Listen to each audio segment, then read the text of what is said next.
The first time I saw him, he was standing alone in the palace gardens, a small figure against the towering hedges of Windsor Castle. His posture was too rigid for a child of 7, shoulders squared like a miniature soldier. I remember thinking how odd it was that none of the official documents I'd been given mentioned his existence. That was 3 months ago. Now, as I sit in my modest quarters in the castle's east wing, my hands trembling as I write these words, I understand why. Some secrets are meant to stay buried within these ancient walls. But I can't forget what I discovered in the Queen's private library last night, nor can I unknow the truth about the child I've grown to love. My name is Sarah Blackwood, and until recently, I was just another nanny with excellent references and a spotless record. 15 years of experience caring for children of Britain's elite had prepared me for almost anything. Or so I thought. The interview process for Windsor Castle had been unusually intense. 6 rounds of interviews, extensive background checks, and a confidentiality agreement thick enough to rival a novel.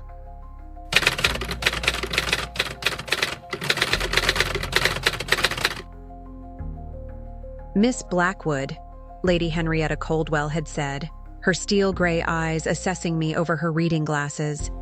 The position we're offering is unique. You'll be caring for a special child, one whose presence in the castle requires the utmost discretion.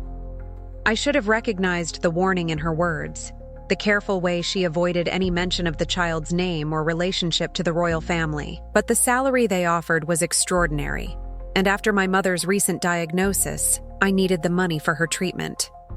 Of course, Lady Coldwell, I'd replied, my voice steady despite my racing heart. Discretion has always been my highest priority. She'd smiled then, but it hadn't reached her eyes. Very good. You'll start next Monday. Remember, Miss Blackwood, what happens within these walls stays within them. The boy's name was James. No surname was provided, and my attempts to casually inquire about his parentage were met with polite but firm deflection. He was a beautiful child, with eyes the color of storm clouds and dark hair that curled slightly at the nape of his neck.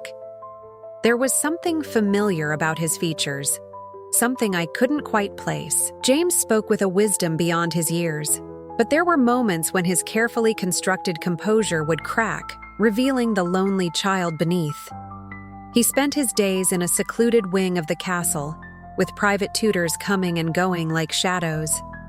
No photographs were allowed, and his existence was never mentioned in the presence of visitors. "Why can't I play with the other children when they visit?" he asked me one rainy afternoon, his small face pressed against the window pane as he watched the Duke of Cambridge's children frolicking in the gardens below. "Your studies are very important, James." I'd repeated the words I'd been instructed to say, hating myself for the disappointment that flickered across his face. But it was last night that everything changed. I'd been searching the Queen's private library for a book James had requested, a collection of fairy tales his grandmother used to read to him. The mention of a grandmother had caught my attention. It was the first time he'd referenced any family member. As I reached for a leather-bound volume on the top shelf, my elbow knocked against a hidden lever. The bookcase shifted, revealing a narrow passage behind it. My heart pounding, I slipped inside, following the corridor to a small room filled with documents. There, in a manila folder dated 7 years ago, I found it. A birth certificate, medical records, and a series of letters that made my blood run cold. The truth about James's identity was there in black and white, along with the reason for his seclusion. The sound of footsteps in the library sent me scrambling back, barely managing to return everything to its place before Lady Coldwell appeared at the door. "Miss Blackwood? What are you doing here at this hour?" "Looking for a book for James, my lady. He's having trouble sleeping." She studied me for a long moment, and I forced my face to remain neutral despite the earth-shattering knowledge I now possessed. "How thoughtful of you," she finally said. "But perhaps we should let him learn to sleep without stories. He's not a normal child, after all." No, he wasn't, but not for the reasons they wanted everyone to believe. As I lay awake in my bed that night, the weight of my discovery pressed against my chest like a stone. I had a choice to make: keep the secret and protect my position, or risk everything to help a child who never asked to be born into such complicated circumstances. Tomorrow, James will ask me again about his family, as he does every Wednesday during our afternoon walks in the private garden. This time, looking into those familiar eyes that match those in countless royal portraits hanging on these walls. I don't know if I can lie to him again, but the truth could destroy more than just my career. It could shake the very foundation of the British monarchy itself. And somewhere in these vast castle corridors, they're watching, waiting to see what I'll do next. The morning after my discovery in the library dawned gray and heavy with fog, fitting weather for the weight of secrets I now carried. As I watched James practice his piano scales, his small fingers moving with practiced precision across the keys, memories of my own past flooded back, reminding me why I couldn't simply walk away from this situation. 20 years ago, I had been another child with a hidden identity. My mother, then a junior maid at Balmoral Castle, had raised me alone, never speaking of my father. "Some secrets protect people," she'd always said, her eyes distant. "Sometimes love means knowing when to stay silent." Only now did I understand the true meaning behind her words. The piano music stopped abruptly. "Miss Blackwood, you're crying," James said, his voice carrying that peculiar mix of childish concern and aristocratic composure. I quickly wiped my eyes. "Just remembering something, dear. Please continue." But he turned fully on the piano bench, fixing me with those penetrating gray eyes. "Was it about your mother? The one who's ill?" My throat tightened. In the 3 months I'd been here, I'd never mentioned my mother's illness to James. "How did you know about that?" "I heard Lady Coldwell talking to someone on the phone. She said you were perfect for the position because you needed money for medical treatments." He paused, then added softly, "I'm sorry for eavesdropping. I do that sometimes. It's the only way to learn anything in this place." The confession struck me like a physical blow. Here was this brilliant, observant child, reduced to hiding behind doors to glimpse fragments of truth about his own life. The manila folder's contents flashed through my mind: the carefully documented lineage, the legal agreements, the photographs that proved beyond doubt that James was... A sharp knock at the door made us both jump. Lady Coldwell entered, accompanied by a tall, distinguished man I'd never seen before. "James, dear, time for your medical examination," Lady Coldwell announced. "Miss Blackwood, you may take your break now." The man stepped forward, his expensive suit and authoritative bearing marking him as someone of importance. But it was his eyes that caught my attention, the same stormy gray as James's. "Dr. Winchester," he introduced himself with a curt nod. "I'll need the room." As I left, I caught James's reflection in the hallway mirror. His face had gone pale, his usual composure cracking. These monthly examinations clearly terrified him, though he never complained. Instead of taking my break in the staff room, I found myself walking the castle's labyrinthine corridors, my mind racing. Dr. Winchester's appearance had triggered another memory. A newspaper article from 7 years ago about a renowned genetic researcher by the same name, hired by the royal family for a private medical consultation. The pieces were starting to fit together, forming a picture more complex and disturbing than I'd initially imagined. It wasn't just about James's parentage anymore. There was something else, something about his very existence that required such careful monitoring. In my wandering, I found myself in the castle's portrait gallery. Generations of Windsor faces stared down at me, and now I could see James in all of them. The distinctive jaw, the set of the eyes, the proud bearing that seemed coded into his DNA. But it was the newest portrait that stopped me cold, unveiled just last year, showing the current royal family. The artist had captured every detail perfectly, down to those same gray eyes that had looked so familiar. Beautiful work, isn't it? I spun around to find an elderly woman in a wheelchair, Margaret, one of the longest-serving maids in the castle. She smiled kindly, but there was knowledge in her faded blue eyes. "You've been here a long time, haven't you, Margaret?" I asked carefully. "Long enough to see 3 generations of secrets, dear." She wheeled closer, lowering her voice. "And long enough to know that some secrets eat away at the soul if kept too long." "What do you mean?" She reached into her cardigan pocket and withdrew a tarnished key. "The old service tunnels beneath the east wing. They've been closed off for years, officially for renovations. But sometimes, late at night, there are lights down there, and voices." She pressed the key into my hand. "Just be careful what you go looking for, Sarah. Knowledge comes with responsibility." Before I could respond, the sound of approaching footsteps sent Margaret wheeling away, leaving me clutching the key and staring at the portrait. In it, the royal family stood perfectly arranged, every detail carefully controlled, except for one thing I'd never noticed before. In the background through a window, you could just make out a child's silhouette in a distant castle window. The artist had included James, after all, hidden in plain sight. That evening, as I tucked James into bed, he grabbed my hand. "Miss Blackwood, do you believe in curses?" The question chilled me.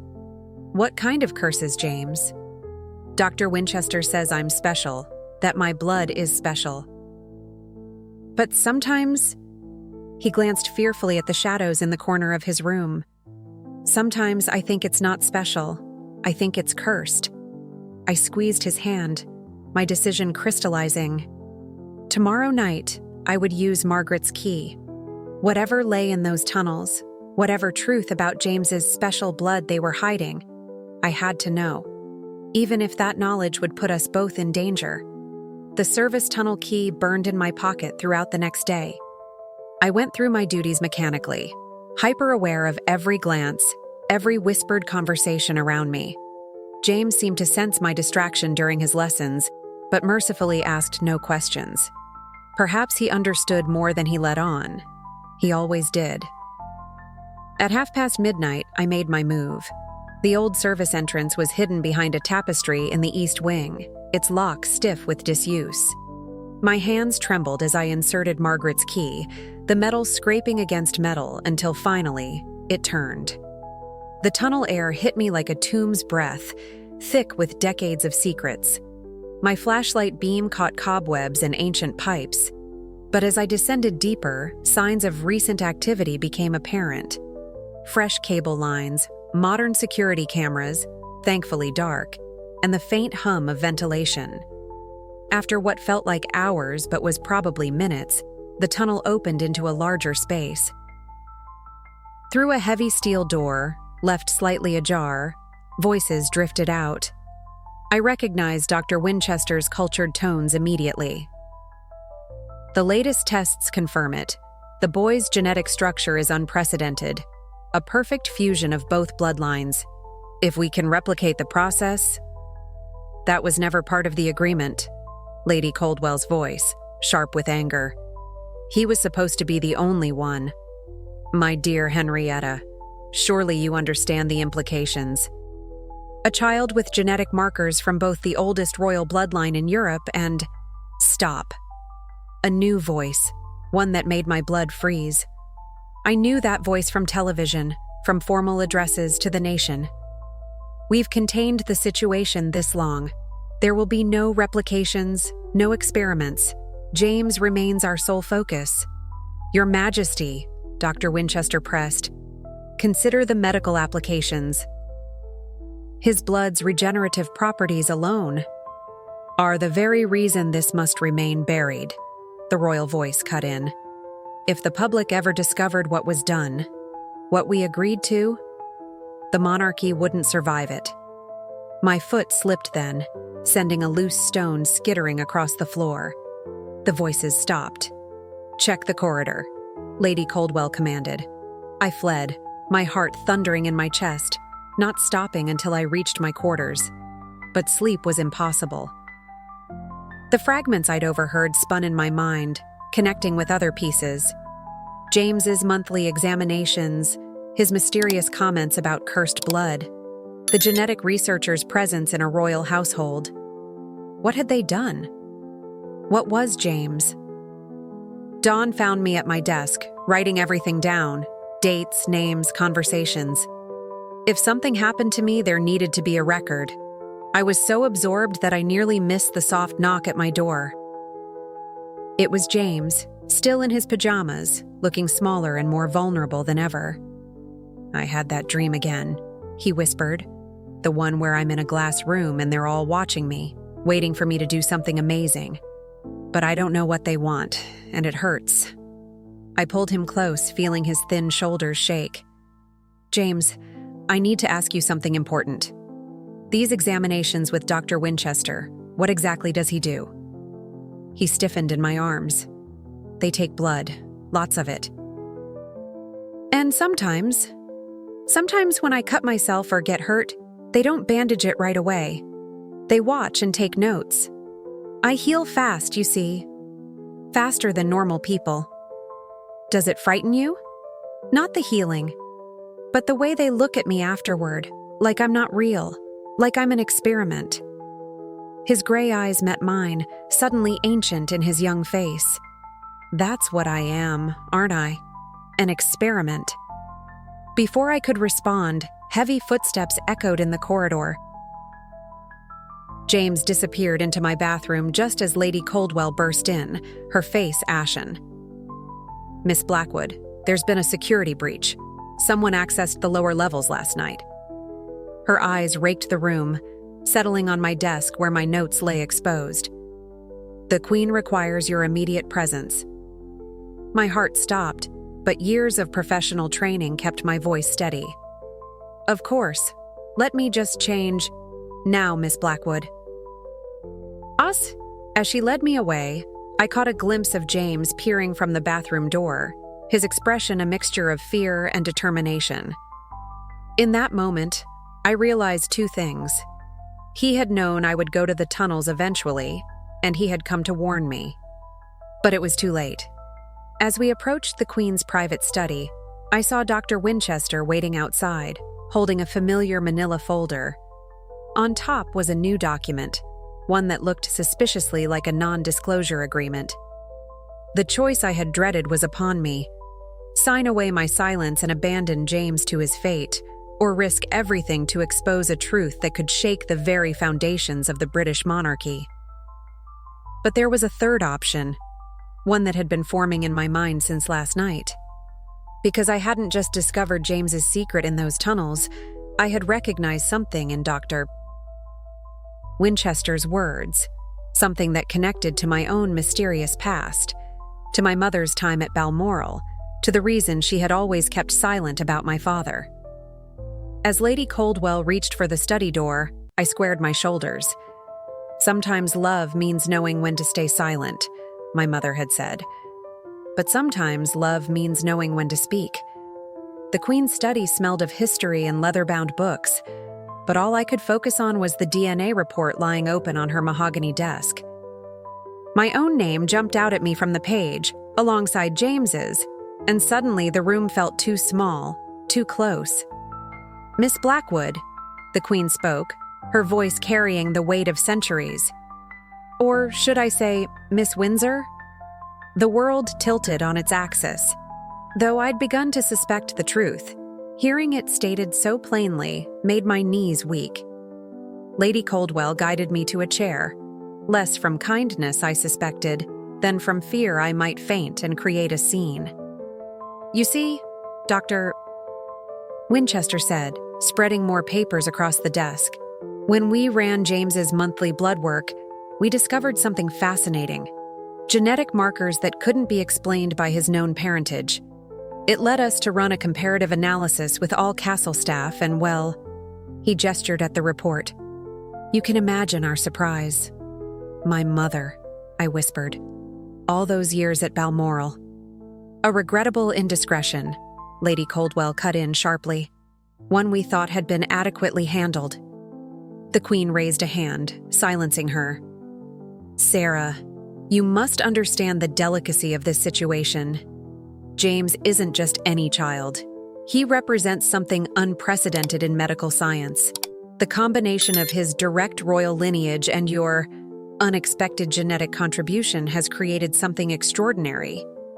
He's not a thing, I said, finding my voice at last. He's a little boy who's terrified of his monthly examinations, who watches other children play from behind windows, who knows he's different but doesn't understand why. His isolation is necessary, Dr. Winchester insisted. His accelerated healing ability alone, which he inherited from me, I interrupted, pieces clicking into place. That's why you hired me, isn't it? You knew who I was all along. You wanted to study both of us. The Queen's expression softened slightly. We needed to understand. The genetic markers in your bloodline combined with the royal ancestry, James represents possibilities we never imagined. But you're right. He is a child. My grandson. And perhaps in our scientific fascination, we've forgotten that. A knock at the door interrupted us. Lady Coldwell opened it to reveal a breathless guard. Your Majesty, the young master, he's gone. My heart lurched. What? His room is empty. He's disabled the security cameras somehow. I was on my feet before anyone could stop me. I know where he is. The Queen nodded once, regally. Find him. Bring him back safely. We'll continue this discussion afterward. I ran through the castle corridors, my feet carrying me instinctively to the one place James had mentioned wanting to see. The palace gardens. Not the private ones where he took his supervised walks, but the public gardens, currently closed for the evening. I found him sitting beneath a massive oak tree, his small figure illuminated by moonlight. He didn't seem surprised to see me. I heard everything, he said quietly. Through the air vents. I always hear more than they think. He looked up at me, those familiar gray eyes. My eyes, swimming with tears. You're like me. That's why you heal quickly, too. I sat beside him, pulling him close. Yes, though I never knew why until now. My mother, she kept so many secrets to protect me. Are they going to lock you away too?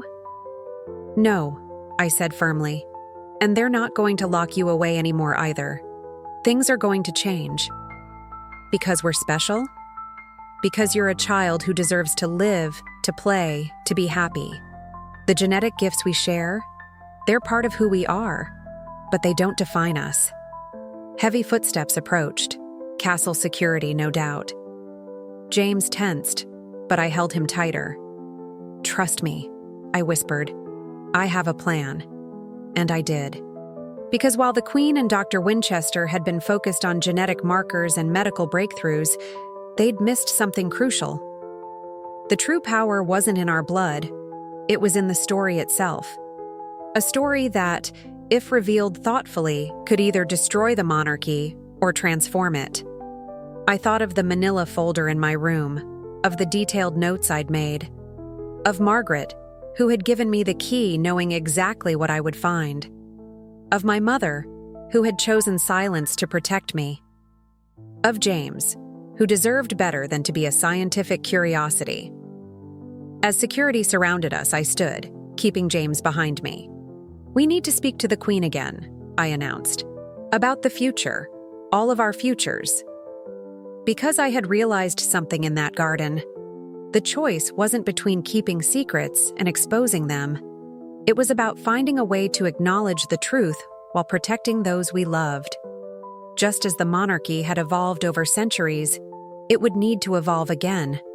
And James, this extraordinary boy who was both my blood and the Queen's, might be the key to that evolution. 1 year later, I stood in St. George's Chapel at Windsor Castle, watching James adjust his formal suit before the ceremony. The past 12 months had transformed not just our lives, but the very nature of what it meant to be royal in the modern age. Are you nervous? I asked, straightening his tie. He smiled, a real smile, not the careful one he'd worn in his hidden years. A little. But grandmother says that's normal. She says change always feels frightening at first. The Queen had proved remarkably adaptable once the decision was made. The carefully orchestrated revelation of James's existence had begun with a medical announcement, a breakthrough in genetic research, sponsored by the royal family, that had led to unprecedented discoveries in healing and regeneration. The public's initial skepticism had turned to fascination as carefully selected details emerged. Yes, there was a child. Yes, he had remarkable abilities. Yes, there were others who needed help. The story became one of medical ethics, human potential, and ultimately, redemption. Miss Blackwood? A palace aide appeared at the door. They're ready. James took my hand as we walked through the castle corridors. The chapel ahead was filled with carefully selected guests, medical ethicists, genetic researchers, government officials, and most importantly, families of the children we'd helped. The 3 children from the tunnels, Amy, Marcus, and Sophie, sat in the front row with their parents. No longer hidden away, they were receiving treatment in a state-of-the-art facility, their conditions stabilizing thanks to ethical research protocols developed from our genetic markers. They waved at James, who beamed back. The Queen stood at the altar, regal in purple as we approached. This ceremony wasn't just about acknowledging James publicly, it was about establishing a new framework for the future. My subjects, she began, her voice carrying clearly through the chapel. Today marks not just a personal milestone for our family, but a moment of transformation for our monarchy. In acknowledging past mistakes and embracing change, we demonstrate the Crown's ability to evolve while maintaining its core values of service and duty. Dr. Winchester, now heading the reformed Royal Medical Research Institute, nodded from his seat. The past year had seen him working tirelessly to right past wrongs, his brilliant mind finally directed toward ethical advancement rather than secret experimentation. Lady Coldwell dabbed at her eyes with a handkerchief. Her initial resistance had given way to fierce advocacy for reform, particularly in protecting vulnerable children in medical research. In James, the Queen continued, we see the future, not because of his unique genetic heritage, but because of his heart, his courage, and his determination to help others. And in Sarah Blackwood, we see the importance of speaking truth to power, of choosing right over easy, of putting humanity first. I squeezed James's hand, thinking of my mother. She sat in the second row, finally free to hold her head high. Her years of silence transformed into a story of protection and love rather than shame. The Queen gestured us forward. Today, we formally acknowledge James as a member of our family and establish the Windsor Foundation for Medical Ethics and Research. This institution will ensure that the mistakes of the past become lessons for the future. As James stepped forward to receive his official title, I saw not the genetic miracle that had fascinated scientists, but simply a boy who had helped transform an ancient institution through his simple desire to help others. The ceremony concluded with something unprecedented, a public commitment to transparency in all royal-sponsored medical research, and the establishment of an independent ethics committee to oversee any projects involving genetic studies. Later, at the reception, James tugged at my sleeve. What happens now? I looked around at the gathered crowd, the saved children playing freely, the scientists discussing ethical guidelines, the royal family mingling with medical ethicists and advocacy groups. Now we build something new, I said. Something better. Together? He asked. Together, I confirmed. The Queen joined us, placing a hand on each of our shoulders. The monarchy has survived for centuries by knowing when to hold firm and when to adapt. Today marks a new chapter in our history. As the evening light streamed through the stained glass windows, casting rainbow patterns across the chapel floor, I thought about the choice I'd made that night in the tunnels. Sometimes the greatest service to tradition is knowing when to break it. But perhaps the truth was simpler. Sometimes the greatest service to humanity is remembering our shared humanity itself. James, now officially acknowledged as part of two worlds, royal and revolutionary, stood tall beside me. In him, I saw the future, not a secret to be hidden, but a bridge between what was and what could be. "Ready for tomorrow?" I asked him. He nodded, his gray eyes bright with purpose. Ready for everything. And in that moment, surrounded by truth and transformation, I knew that some secrets, when brought into the light, don't destroy. They rebuild, they heal, they evolve, just like us.